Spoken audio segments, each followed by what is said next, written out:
டாக்டருங்க, government ஆஸ்பத்திரிக்கு டாக்டருங்க, பெண்கள் டாக்டருங்க,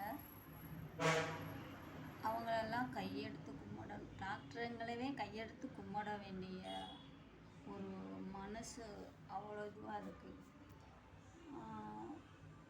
அவங்கெல்லாம் எவ்வளோ ஒரு அசிங்கத்திலையாக எப்படியெல்லாம் ட்ரீட்மெண்ட் பண்ணுறாங்க. அவங்களெல்லாம் நினச்சி பார்த்தாலுமே கையெடுத்து கும்பிடணும் போல் தோணுது. அவ்வளோ நினச்சாலுமே மனசு உடம்புல புல்லரிக்குது, அப்படி இருக்குது. ஆனால் இந்த ஒரு போலீஸ் ஸ்டேஷனுக்கு போனாக்கா, பெண்கள் போனாக்கா, அந்த பெண் காவலாளி, பெண் போலீஸ்காரங்க பெண்களுக்கு மரியாதை கொடுப்பதில்ல. பெண்கள்